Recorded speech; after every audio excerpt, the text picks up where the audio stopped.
Então vamos lá. Mais uma maravilha de Eliane Brum.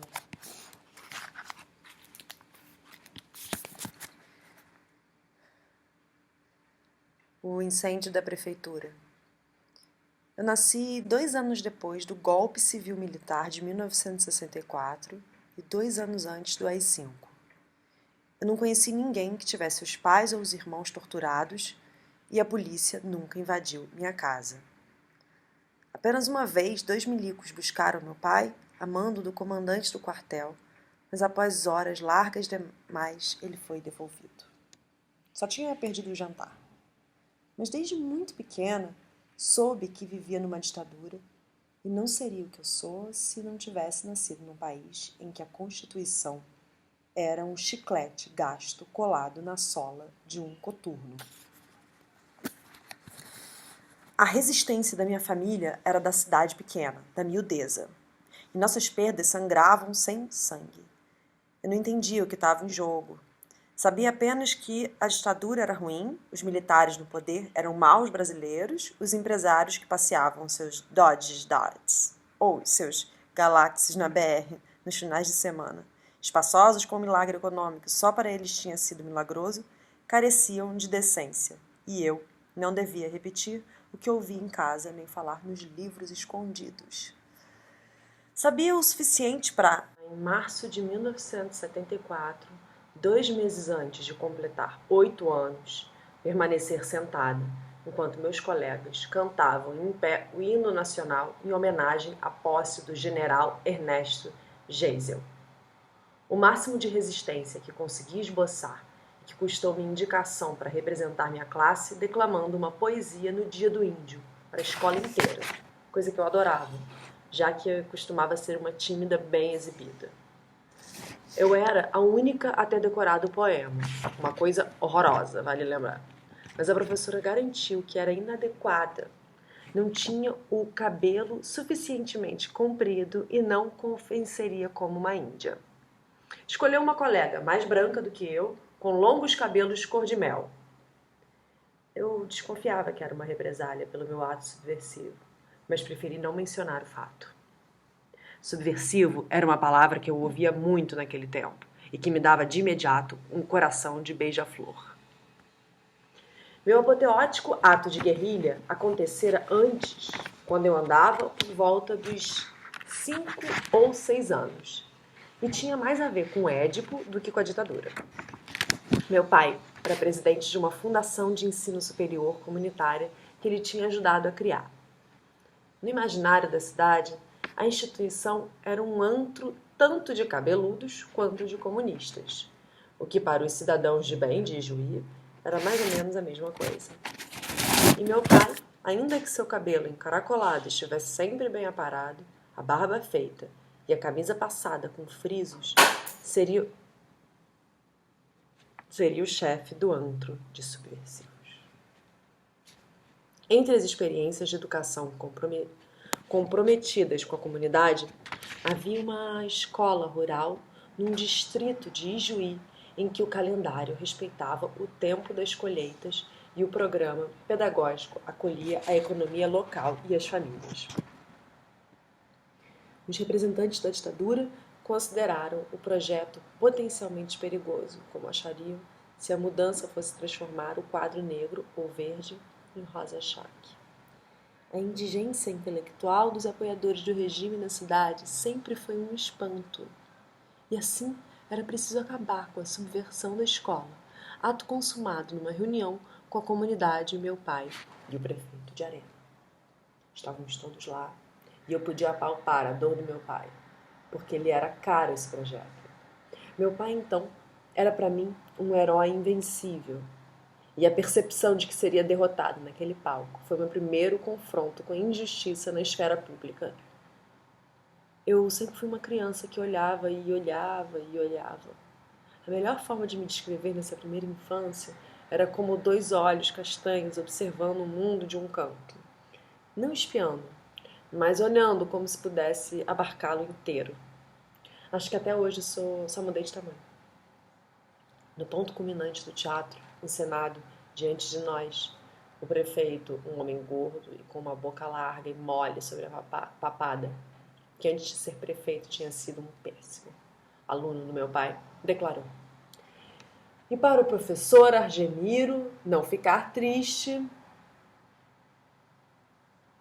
Não tenho a menor ideia do que veio depois. Era uma frase condescendente, e embora na época eu desconhecesse a palavra, eu fui atingida pela sua violência.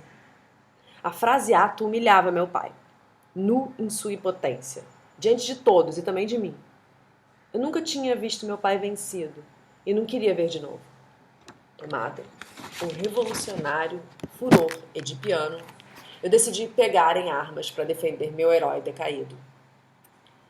Na volta silenciosa para casa, a família inteira amontoada no Fusca verde milico, porque essa cor eu nunca entendi, aos sacolejos pela estrada de terra, eu só pensava em vingança. Quando me enfiei na cama fingindo dormir, eu já tinha planejado o crime perfeito. Botaria fogo na prefeitura. Eu tinha testemunhado o incêndio do posto de saúde algum tempo antes e lembrava bem do clarão e em seguida das cinzas. No meu entendimento das coisas, ao juntar os fragmentos que eu via na hora das refeições, aquele prédio neoclássico, o mais imponente da cidade, era a ditadura. Se pegasse fogo, o mal cessaria e eu não veria mais aquelas olheiras fundas sustentando os olhos feridos do meu pai. Sem contar que eu deixaria na rua aquele molusco com um crachá de prefeito. Era ele, e não mais meu pai, que estaria humilhado. Eu tinha idade suficiente para saber que faria algo errado, mas também sentia em meus ossos de passarinho que era a coisa certa a fazer. E sabia que tinha de executar meu plano num horário que nem machucasse ninguém, nem corresse o risco de uma testemunha. Eu acordei ainda na madrugada, ou melhor, quase não dormi. Assim que amanheceu, peguei uma caixa de fósforo na cozinha e a escondi no bolso da frente de uma espécie de vestido avental. Abri a porta e saí para a minha primeira aventura solo no mundo. Eu costumava ir à praça para brincar, mas para alcançar a prefeitura eu precisaria atravessá-la no sentido longitudinal, distância para a qual não tinha licença. O desafio incluía passar pela toca do bicho-papão, escondida embaixo do anfiteatro. Tive muito medo do bicho-papão, até o dia em que vi se esgueirar daquele buraco um homem desencaixado, meio corcunda, cujos olhos de desamparo se cravaram em mim, com um mudo pedido de desculpas por existir. Desde que me lembro de mim, sempre foi essa textura de olhar o que me assombrou mais. Mas isso foi depois. Naquela madrugada, eu estava diante de uma epopeia comparável à de Frodo, o pequeno hobbit, na travessia do Anel. Eu me sentia apavorada por atravessar a praça e, mais ainda, por botar fogo na prefeitura. Uns 90% de mim, que incluía meus 2 braços, minhas 2 pernas e meu estômago, que doía, queriam desistir e voltar correndo para a cama. Mas eu tinha sido ensinada a fazer o correto, ainda que fosse difícil. E eu não tinha dúvida de que incendiar a prefeitura era a coisa certa a fazer. A única parte que não fechava no meu raciocínio era o porquê de meu pai não ter pensado nisso. Mas acabei concluindo que, por ser adulto, ele receava ser preso, o que constituía uma prova a mais da sua necessidade de mim. Quando cheguei diante do prédio vetusto, e até hoje nada jamais me pareceu tão vetusto quanto a prefeitura naquele momento, olhei para um lado, olhei para o outro e me escondi no canto direito. Eu tremia tanto que quebrei os primeiros fósforos e temi ficar sem munição. Acabei conseguindo riscar um. Quase paralisado de terror, encostei o fósforo aceso na parede. Nada. Eu gastei a caixa inteira sem sequer provocar uma mancha na pedra. Derrotada em meu primeiro ato revolucionário, eu atravessei a praça de volta quase correndo, dividida entre o fracasso e o alívio.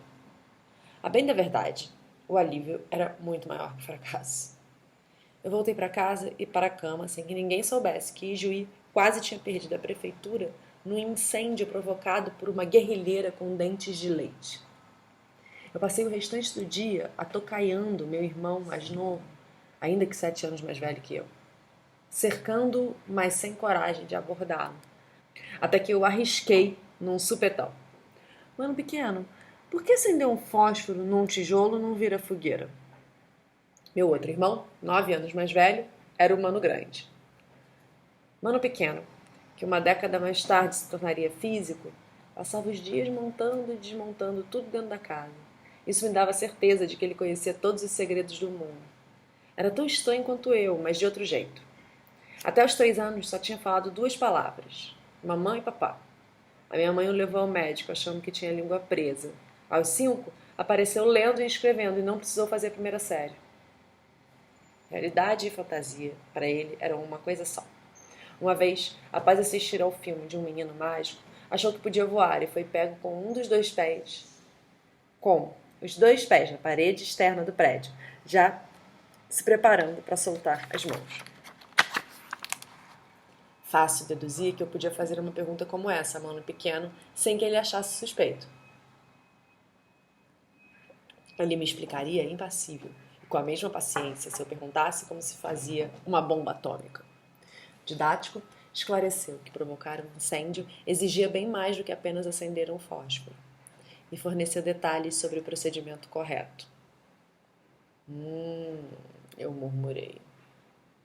Por sorte, depois dessa conversa instrutiva, nenhum outro vilão ousou humilhar o primeiro e último herói da minha vida.